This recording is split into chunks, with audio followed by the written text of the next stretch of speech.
Hello guys, welcome back to my channel polytechnic education में एक बार फिर आप सभी का स्वागत है। तो आज आप सभी के लेके आए हैं पॉलिटेक्निक एंट्रेंस एग्जाम के मोस्ट इंपॉर्टेंट क्वेश्चन जो हमारे लिए बहुत ही महत्वपूर्ण है। तो ऐसे क्वेश्चन जो हमारे एंट्रेंस एग्जाम में पूछे जाते हैं उसी प्रकार से क्वेश्चन आप सभी के लिए लेके आए हैं। और आज हम इस वीडियो में आप सभी को अच्छे अच्छे क्वेश्चन, महत्वपूर्ण क्वेश्चन जो हमारे पॉलिटेक्निक एंट्रेंस एग्जाम में पूछे जाते हैं, ऐसे ही क्वेश्चन आपको हम इस वीडियो में बताएंगे। ठीक है, तो इस वीडियो में अंत तक जरूर बने रहिएगा और वीडियो समझ में आएगी, वीडियो को पसंद आएगा तो वीडियो को लाइक करना मत भूलिएगा। और हमारे चैनल पे अगर नए हैं तो चैनल को सब्सक्राइब करके बेल आइकन दबाना ना भूलें ताकि आई हुई वीडियो सबसे पहले आप सभी तक पहुंच सके। ठीक है, अगर कोई भी क्वेश्चन में आपको कोई भी डाउट होता है तो उस डाउट सॉल्यूशन के लिए आप सभी को हमारे व्हाट्सएप ग्रुप से जुड़ना होगा। और व्हाट्सएप ग्रुप पे आप लोग जुड़ के अपना डाउट क्लियर कर सकते हैं। व्हाट्सएप ग्रुप का लिंक जो है आपको इसी वीडियो के डिस्क्रिप्शन बॉक्स में मिल जाएगा। और डेली क्विज के लिए आप लोग हमारा टेलीग्राम ग्रुप ज्वाइन कर सकते हैं, उसका भी लिंक आपको इसी वीडियो के डिस्क्रिप्शन बॉक्स में प्रोवाइड करवा दिया जाएगा। ठीक है, तो इस वीडियो के अंत तक जरूर बने रहिएगा। तो चलिए आज आप सभी को हम बताएंगे कि आप सभी के लिए लेके आए हैं फिजिक्स के मोस्ट इंपॉर्टेंट क्वेश्चन, कुछ सम इंपॉर्टेंट क्वेश्चन यानी कि कुछ महत्वपूर्ण प्रश्न आप सभी के लिए लेके आए हैं कि जो हमारे एंट्रेंस एग्जाम में इसी प्रकार से क्वेश्चन पूछे जाते हैं। ऐसे क्वेश्चन जो हमारे एंट्रेंस एग्जाम के में यानी कि प्रीवियस ईयर में पूछे गए हैं, उसी प्रकार से उसी क्वेश्चन को लेके हम आपको इस वीडियो में आपको बताएंगे।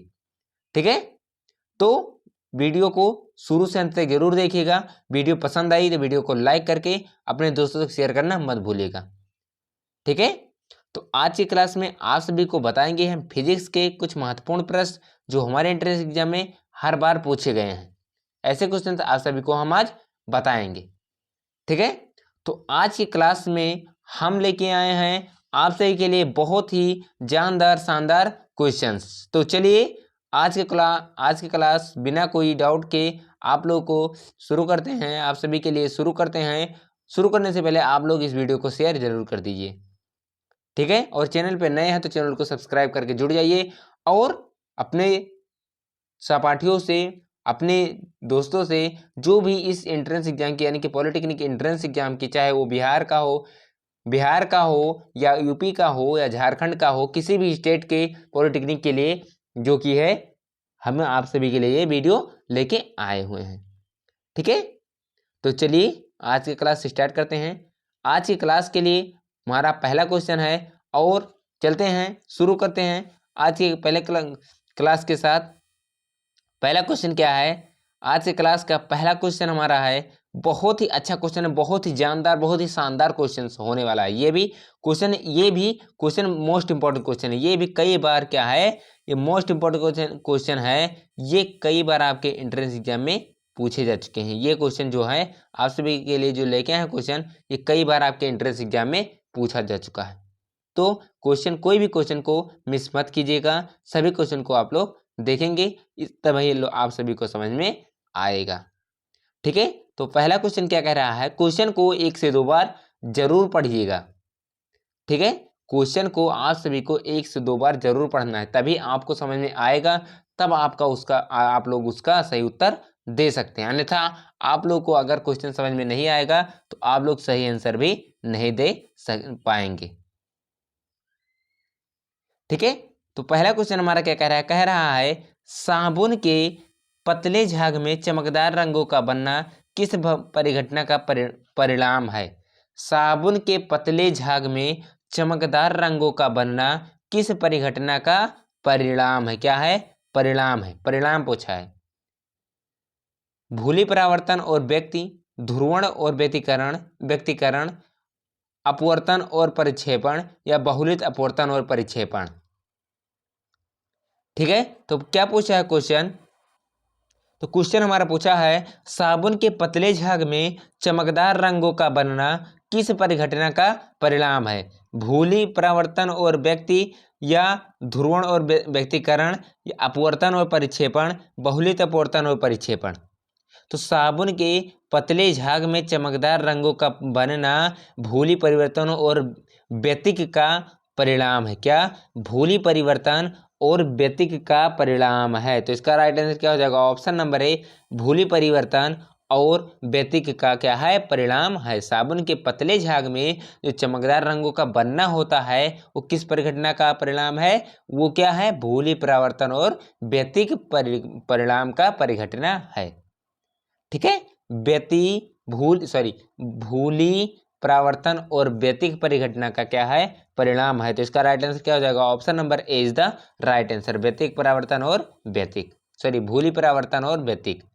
तो इसका राइट आंसर हो जाएगा option number A is the right answer. Next question क्या है, अगला क्वेश्चन क्या कह रहा है, अगला क्वेश्चन क्या है, किसी व्यक्ति का पूरा प्रतिबिंब देखने के लिए, क्या कह रहा है क्वेश्चन, ये भी मोस्ट इंपॉर्टेंट क्वेश्चन है। ये क्वेश्चन आप सभी के लिए बहुत ही महत्वपूर्ण है, मोस्ट इंपॉर्टेंट क्वेश्चन ये भी है। ठीक है, कह रहा है मोस्ट इंपॉर्टेंट क्वेश्चन कह रहा है, किसी व्यक्ति का पूरा प्रतिबिंब देखने के लिए समतल दर्पण की न्यूनतम ऊंचाई कितनी होती है। ठीक है, पूछा है क्वेश्चन, क्या पूछा है क्वेश्चन, पूछा है किसी व्यक्ति का पूरा प्रतिबिंब देखने के लिए एक समतल दर्पण की न्यूनतम ऊंचाई कितनी होती है।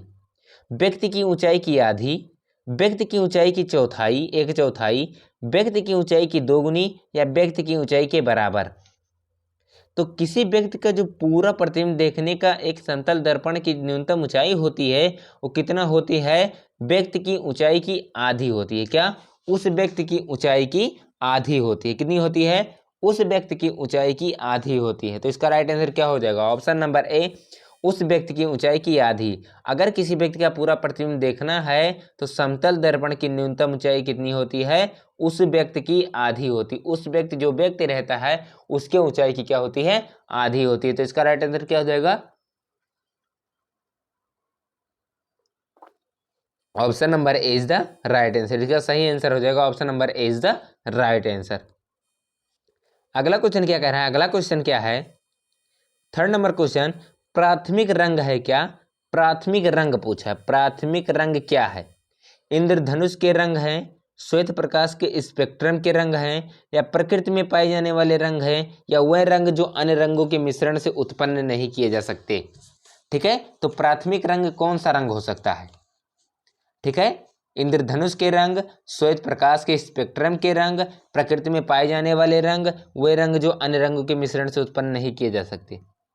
तो जो प्राथमिक रंग होता है न तो इंद्रधनुष के रंग होते हैं, न श्वेत प्रकाश के स्पेक्ट्रम के रंग होते हैं, न प्रकृति में पाए जाने वाले रंग होते हैं, वे रंग जो अन्य रंगों के मिश्रण से उत्पन्न नहीं किए जा सकते वो रंग क्या होते हैं, प्राथमिक रंग होते हैं। क्या, वे रंग जो अन्य रंगों के मिश्रण से उत्पन्न नहीं किए जा सकते हैं वो कौन से रंग होते हैं, प्राथमिक रंग होते हैं। तो इसका राइट आंसर क्या हो जाएगा, ऑप्शन नंबर डी, वे रंग जो अन्य रंगों के मिश्रण से उत्पन्न नहीं किए जा सकते हैं वो कौन से रंग होते हैं, प्राथमिक रंग होते हैं। तो इसका राइट आंसर हो जाएगा option number D is the right answer.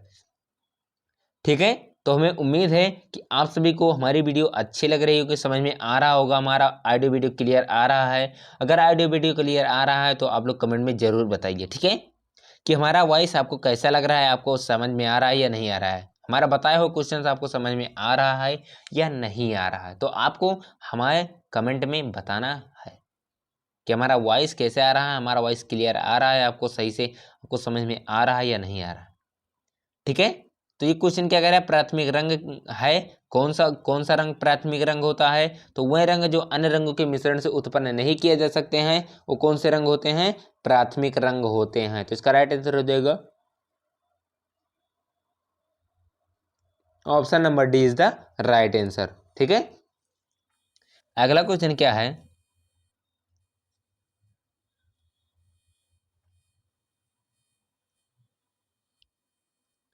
Next question क्या कह रहा है, अगला क्वेश्चन क्या कह रहा है, 4 नंबर क्वेश्चन, इंद्रधनुष। देखो 4 नंबर क्वेश्चन आप सभी के सामने 4 नंबर क्वेश्चन के कुछ पूछ रहा है, कह रहा है क्वेश्चन, आप लोग क्वेश्चन को पढ़ना है, 1 से 2 बार आप सभी को क्वेश्चन जरूर पढ़ना है। क्वेश्चन नहीं पढ़ेंगे तो आपका डाउट क्लियर नहीं होगा, जब तक डाउट नहीं क्लियर होगा तब तक आप सभी को आंसर मालूम नहीं होगा। तो क्वेश्चन को 1 से 2 बार जरूर पढ़िएगा, वो भी सही से पढ़िएगा ताकि आप लोग सही उत्तर दे सकें। जैसे क्वेश्चन पूछ रहा है कि इंद्रधनुष तब बनते हैं जब सूर्य का प्रकाश कैसा होता है, या कैसा हो जाता है, या कैसा रहता है। ठीक है, तो क्या पूछा है क्वेश्चन, इंद्रधनुष तब बनते हैं जब सूर्य का प्रकाश वायुमंडल में निलंबी वर्षा बूंदों पर गिरने से परावर्तन होने पर विकिरण हो जाता है। वायुमंडल में वर्षा बूंदों पर गिरने से अपवर्तन होने पर विकिरण हो जाता है। वायुमंडल में वर्षा बूंदों पर से अपवर्तन व आंतरिक परावर्तन होने, यह दिए गए कथनों में से कोई भी सही नहीं है। ठीक है, तो पूछा है इंद्रधनुष तब बनते हैं जब सूर्य का प्रकाश कैसा हो जाता है, कैसा होने लगता है, कैसे रहता है। ठीक है, तो इंद्रधनुष तब बनते हैं जब सूर्य का प्रकाश वायुमंडल में वर्षा बूंदों पर अपवर्तन व आंतरिक परिवर्तन होने से, क्या, वायुमंडल में वर्षा बूंदों पर अपवर्तन व आंतरिक परिवर्तन होने से, ठीक है, तब क्या होता है, सूर्य का प्रकाश वायुमंडल में वर्षा बूंदों पर जब अपवर्तन व आंतरिक परावर्तन होता है तब इंद्रधनुष क्या होते हैं, बनते हैं। तो इसका राइट आंसर क्या हो जाएगा, ऑप्शन नंबर सी, इंद्रधनुष तब बनते हैं जब सूर्य का प्रकाश वायुमंडल में वर्षा बूंदों पर अपवर्तन व आंतरिक परावर्तन होने से क्या होता है, सूर्य के प्रकाश में क्या होता है, इंद्रधनुष बनते हैं। तो इसका राइट आंसर हो जाएगा option number C is the right answer. 4 number question का आंसर हो जाएगा option number C is the right answer. अगला क्वेश्चन क्या कह रहा है, 5 नंबर क्वेश्चन, निम्नलिखित में से क्या वायुयान मंडलीय अपवर्तन का परिणाम है। पूछा है निम्नलिखित में से क्या वायुयान मंडलीय अपवर्तन का परिणाम है, नहीं है, सॉरी, क्या कह रहा है, निम्नलिखित में से क्या वायुयान मंडलीय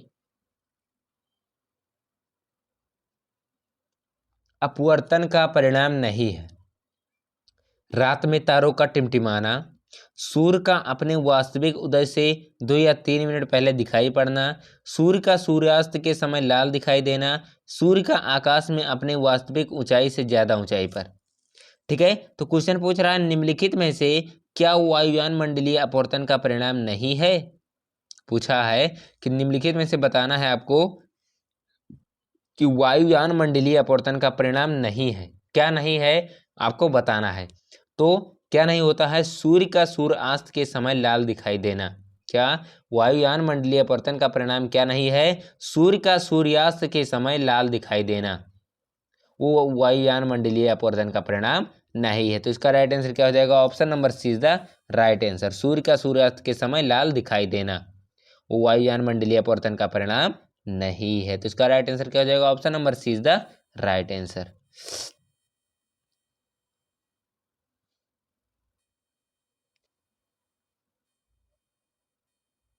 अगला क्वेश्चन क्या कह रहा है, 6 नंबर क्वेश्चन।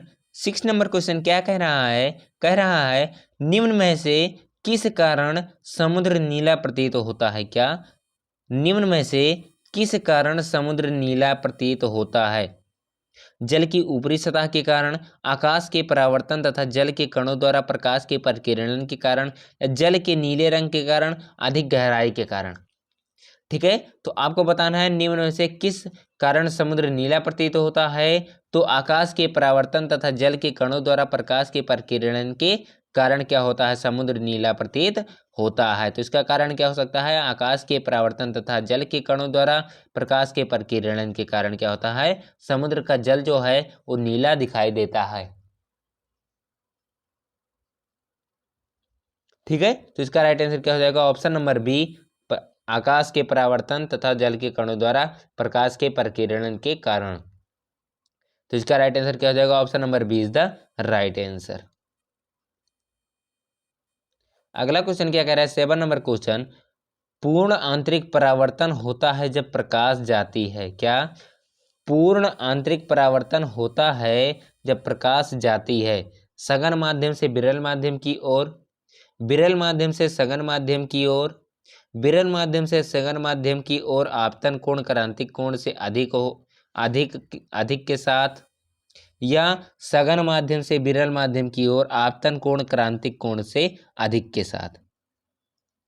ठीक है, तो पूर्ण आंतरिक परावर्तन होता है जब प्रकाश जाती है सघन माध्यम से विरल माध्यम की ओर, विरल माध्यम से सघन माध्यम की ओर, विरल माध्यम से सघन माध्यम की ओर आपतन कोण क्रांतिक कोण से अधिक के साथ, या सघन माध्यम से विरल माध्यम की ओर आपतन कोण क्रांतिक कोण से अधिक के साथ। ठीक है, तो पूर्ण आंतरिक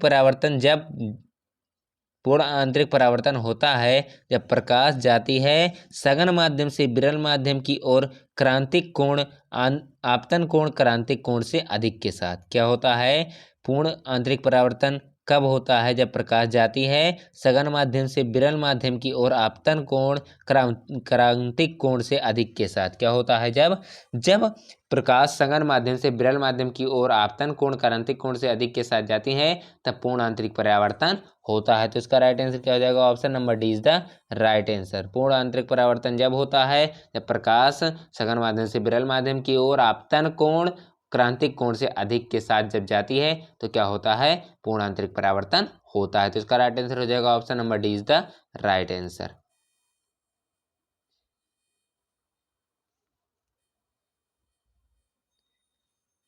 नेक्स्ट क्वेश्चन क्या कह रहा है? 8 नंबर क्वेश्चन, प्रकाश तरंग निम्न में से किस प्रकार की तरंगे हैं? क्या पूछा है?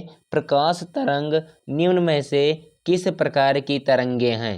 तीक्ष्ण, अनुदैर्ध्य, अनुप्रस्थ, प्रगामी। जो प्रकाश तरंग है निम्न में से किस प्रकार की तरंग है? तो प्रकाश तरंग अनुप्रस्थ तरंग होती हैं। क्या होती हैं? अनुप्रस्थ तरंग होती है। प्रकाश तरंग निम्न में से किस प्रकार की तरंगे हैं? तो अनुप्रस्थ तरंग है। जो प्रकाश तरंग है वो अनुप्रस्थ तरंग होती हैं। तो इसका राइट आंसर क्या हो जाएगा? ऑप्शन नंबर सी, अनुप्रस्थ तरंग। क्या हो जाएगा? ऑप्शन नंबर सी, अनुप्रस्थ हो जाएगा। तो प्रकाश तरंग निम्न में से किस प्रकार की तरंग है? तो अनुप्रस्थ तरंग होती हैं। तो इसका राइट आंसर हो जाएगा option number C is the right answer. अगला क्वेश्चन क्या है? 9 नंबर क्वेश्चन, चंद्र सतह पर एक प्रेक्षक को क्या चंद्र सतह पर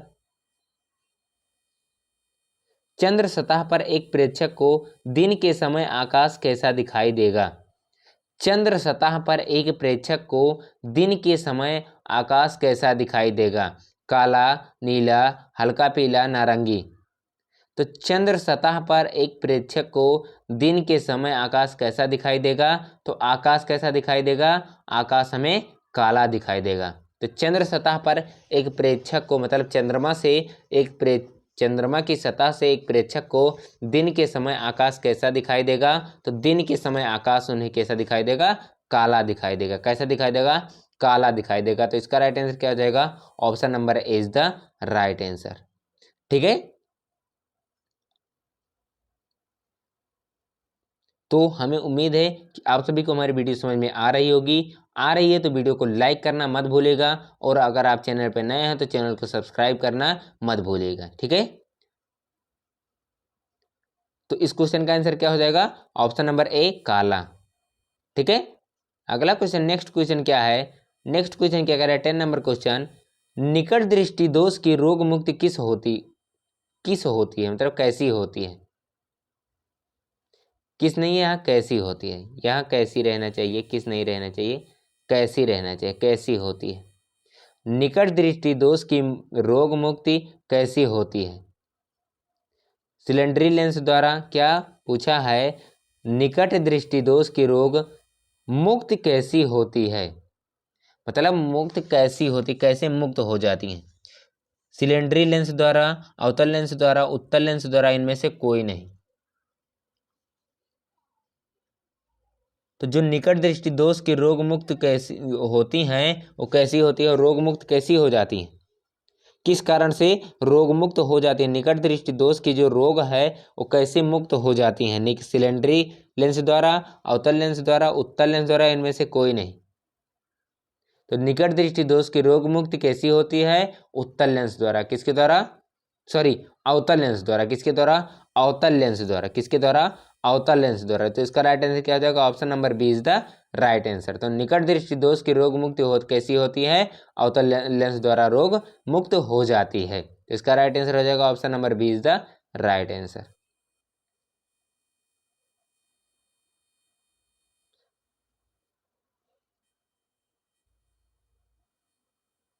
तो इसका राइट आंसर क्या हो जाएगा? Option number B is the right answer. निकट दृष्टि दोष की रोग मुक्त होती है, वो कैसे होती है? अवतल लेंस द्वारा रोग मुक्त हो जाती है। ठीक है, अगला क्वेश्चन क्या है? अगला क्वेश्चन 11 नंबर क्वेश्चन, टॉर्च से किस प्रकार के प्रकाश पुंज की प्राप्ति होती है? जो टॉर्च होता है, टॉर्च जो होता है, टॉर्च जो टॉर्च होता है किस प्रकार के प्रकाश पुंज की प्राप्ति होती है? समांतर प्रकाश पुंज, संश्रित प्रकाश पुंज, अपसृत प्रकाश पुंज, सभी सभी कथन सत्य हैं। ठीक है, तो टार्च से किस प्रकार के प्रकाश पुंज की प्राप्ति होती है? तो टार्च से किस प्रकार की प्रकाश पुंज की प्राप्ति होती है? तो टार्च से जो होता है अपसृत प्रकाश पुंज की प्राप्ति होती है। किसकी? अपसृत प्रकाश पुंज की प्राप्ति होती है। तो इसका राइट आंसर क्या हो जाएगा? ऑप्शन नंबर डी, ओ सॉरी, ऑप्शन नंबर सी, अपसृत प्रकाश पुंज। क्या? अपसृत प्रकाश पुंज जो होता है उससे क्या होती है? टॉर्च से प्रकाश पुंज की प्राप्ति होती है। तो इसका राइट आंसर हो जाएगा option number C is the right answer. अगला क्वेश्चन क्या कह रहा है? 12 नंबर क्वेश्चन, सामान्य नेत्र की रेटिना पर बनने वाला प्रतिबिंब होता है क्या? सामान्य नेत्र की रेटिना पर बनने वाला प्रतिबिंब होता है आभासी और सीधा, वास्तविक और सीधा, वास्तविक और उल्टा, आभासी और उल्टा।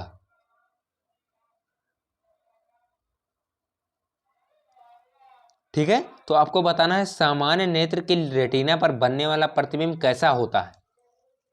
तो जो सामान्य नेत्र पर रेटिना पर जो सामान्य नेत्र की रेटिना पर बनने वाला प्रतिबिंब होता है वो कैसा होता है? वास्तविक और उल्टा होता है। कैसा होता है? वास्तविक और उल्टा होता है। ठीक है, तो सामान्य नेत्र की रेटिना पर बनने वाला प्रतिबिंब कैसा होता है? वास्तविक और उल्टा होता है। तो इसका राइट आंसर क्या हो जाएगा? Option number C is the right answer, वास्तविक और उल्टा। अगला क्वेश्चन क्या है?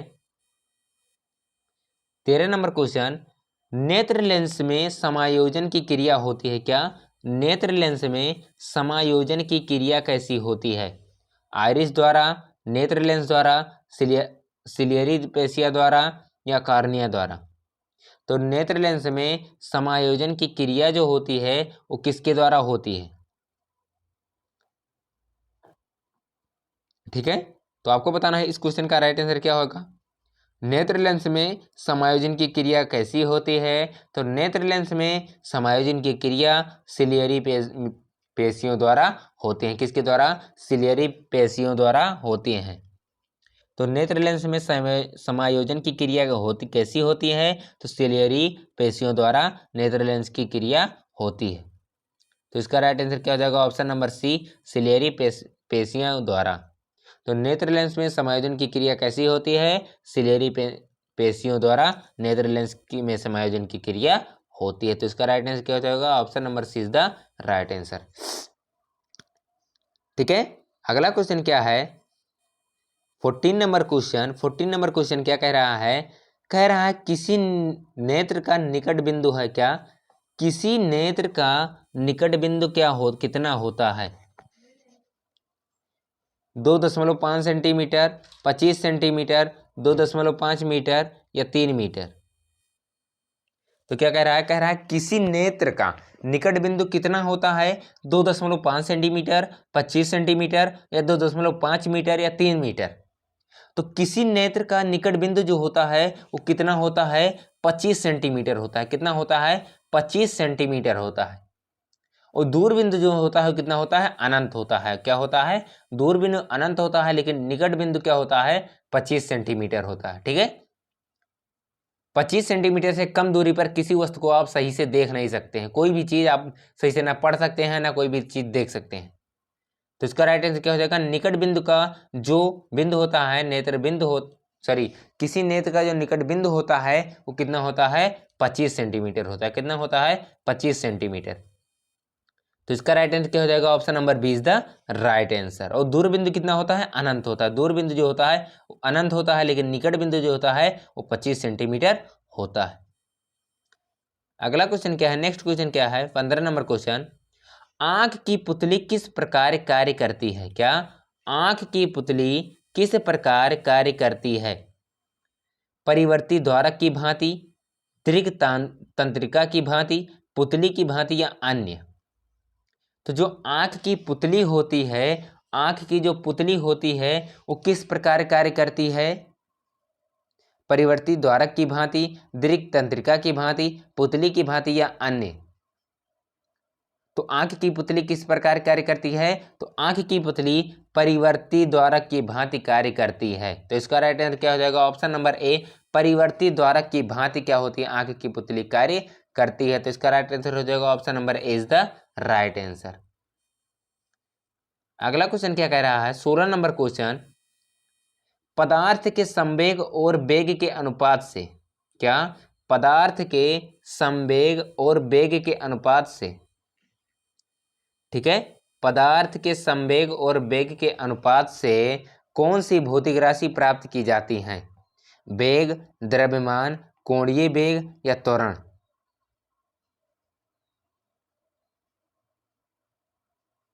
ठीक है, तो P बराबर mv जो होता है, यहां पर क्या है? B क्या है? वेग है। P क्या है? संवेग है। m क्या है? द्रव्यमान है।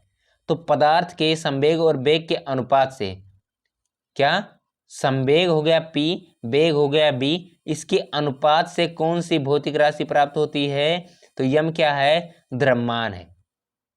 ठीक है, तो संवेग P हो गया, वेग V हो गया, ये दोनों का अनुपात क्या होता है? क्या कहलाता है? द्रव्यमान कहलाता है। क्या कहलाता है? द्रव्यमान कहलाता है। तो वही क्वेश्चन पूछा है, वही क्वेश्चन में पूछा है, क्या कह रहा है क्वेश्चन में?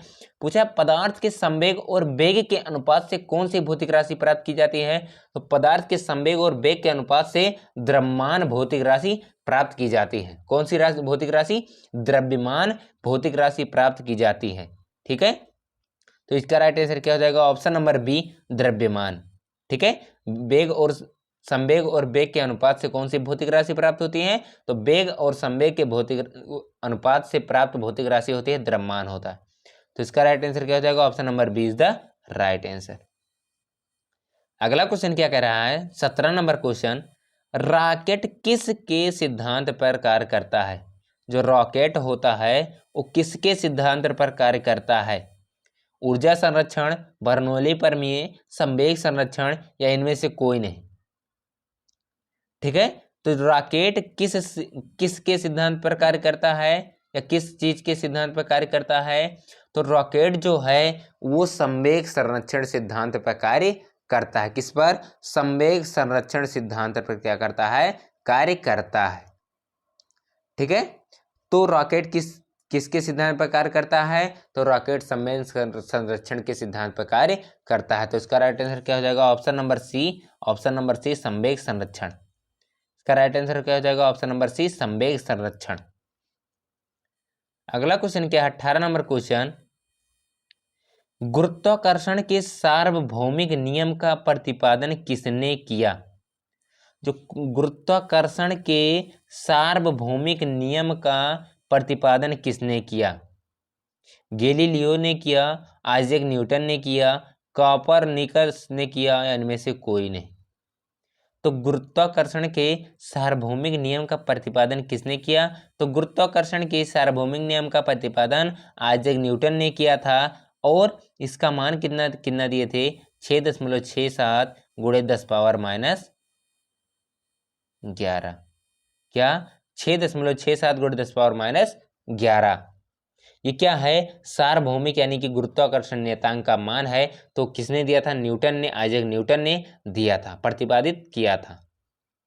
ठीक है, तो गुरुत्वाकर्षण के सार्वभौमिक नियम का प्रतिपादन किसने किया? तो गुरुत्वाकर्षण के सार्वभौमिक नियम का प्रतिपादन आइजैक न्यूटन ने किया। और उसका मान क्या दिया उन्होंने? उसे कैपिटल जी से क्या प्रदर्शित किया और इसका मान क्या दिया? 6.67 गुणे 10 power minus 11 newton metre square प्रति किलोग्राम। ठीक है, तो इसका राइट आंसर क्या हो जाएगा? Option number B, newton. अगला क्वेश्चन क्या है?